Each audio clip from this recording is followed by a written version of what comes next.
Hello, bill, act, ordinance. यार ये शब्द हम रोज न्यूज में सुनते हैं ना, पर सच सच बताइएगा, क्या हमें पता है कि एक बिल एक्ट कब बन जाता है, या ये ऑर्डिनेंस क्या चीज है?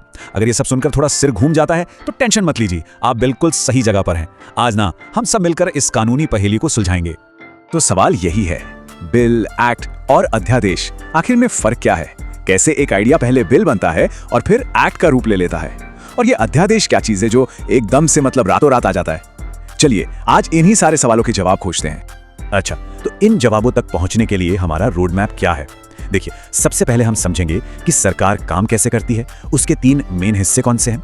फिर हम देखेंगे कि एक कानून बनने का पूरा सफर कैसा होता है। उसके बाद राष्ट्रपति की स्पेशल वीटो पावर को समझेंगे, फिर उस इमरजेंसी वाले कानून यानी अध्यादेश को जानेंगे, और आखिर में ये देखेंगे कि ये सब कानून हमारी रोज की जिंदगी पर कैसे असर डालते हैं।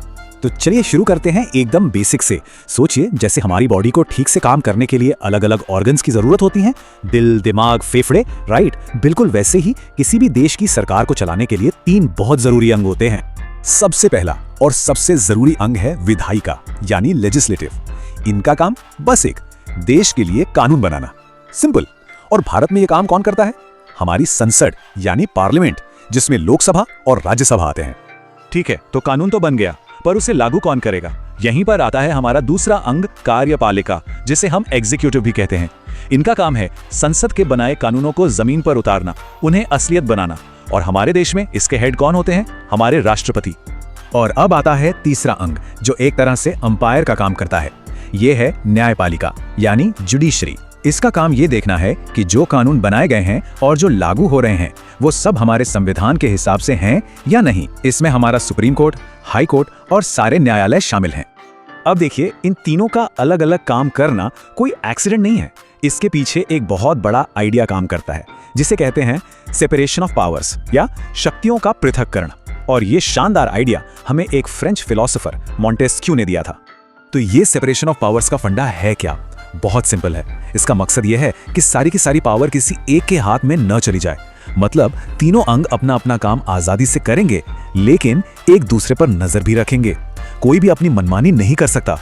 इसी कमाल के सिस्टम को कहते हैं चेक्स एंड बैलेंसेस। पर यहाँ एक मजेदार ट्विस्ट है। अमेरिका में यह सिस्टम बहुत सख्त है, मतलब तीनों अंगों के बीच में एक पक्की दीवार है। लेकिन भारत में हमने इसे थोड़ा फ्लेक्सिबल रखा है, थोड़ा लचीला बनाया है। और ये लचीलापन क्यों जरूरी है, ये सस्पेंस थोड़ी देर में खुलेगा जब हम ऑर्डिनेंस की बात करेंगे। याद रखिएगा ये पॉइंट। तो ठीक है, सरकार के 3 अंग तो समझ आ गए।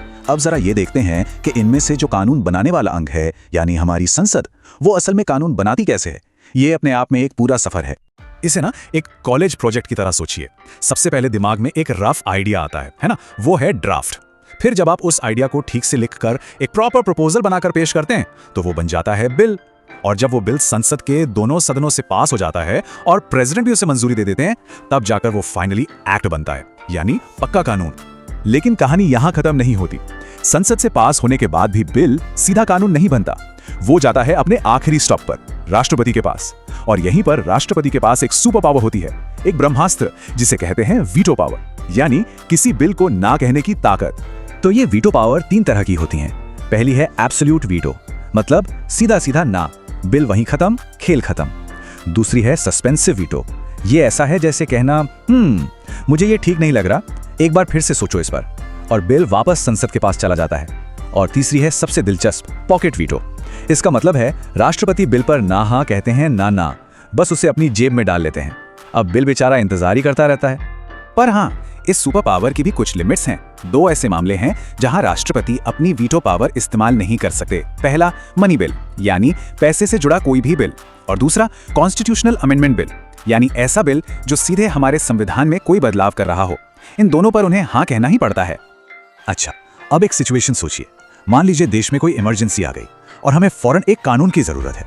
लेकिन दिक्कत यह है कि संसद का सेशन ही नहीं चल रहा, सब छुट्टियों पर है। तो अब क्या होगा? यहीं पर एंट्री होती है हमारे आज के तीसरे हीरो की, अध्यादेश यानी ऑर्डिनेंस। तो ये अध्यादेश या ऑर्डिनेंस है क्या? इसे आप एक तरह का शॉर्टकट या इमरजेंसी कानून समझ सकते हैं।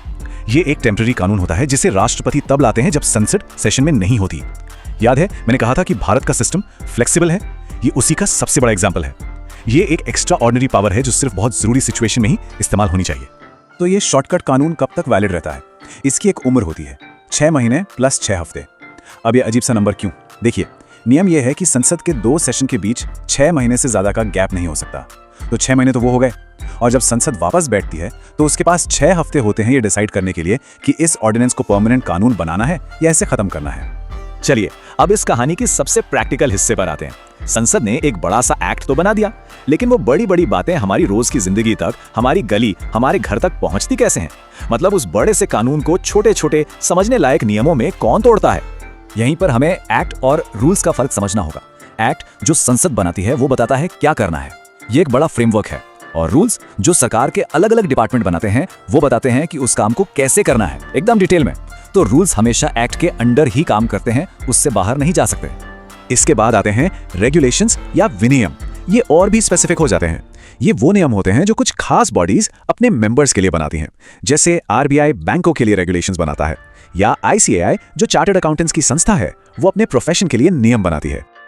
और अब आते हैं उन कानूनों पर जो हमसे सबसे ज्यादा जुड़े हुए हैं, बाई लॉज या उपनियम। ये बिल्कुल लोकल लेवल पर बनते हैं, जैसे हमारे शहर की म्युनिसिपैलिटी बनाती है या फिर हमारी अपनी हाउसिंग सोसाइटी। ये नियम सिर्फ उस छोटे से एरिया के लिए ही होते हैं।